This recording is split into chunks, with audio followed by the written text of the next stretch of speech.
ఆపు ఆపు నీ అమ్మ కడుపులో బాంబు పెట్ట దేవుడా దేవుడా అంటే ఎవరు పోయారనుకుంటారే ఇది పాట కాదే సౌఖ్యాకులు నాయనమ్మ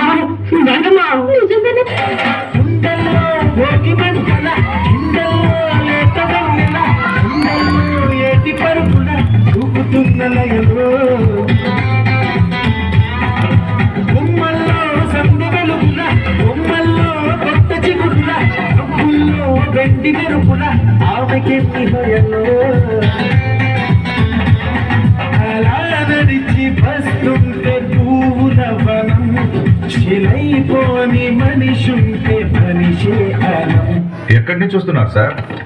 శివాలయంలో హరికథలు చెప్తున్నారంటే వెళ్ళి అదంత ఇంట్రెస్టింగ్ గా లేదని పక్క థియేటర్లో ప్రేమించుకున్నారు ఆ సినిమాకి వెళ్ళాను. వాడు రా అని పిలిస్తే సిగ్గు లేకుండా వెళ్ళిపోవడమేనా? అక్కడేమో మీ నాన్న కంప్యూటర్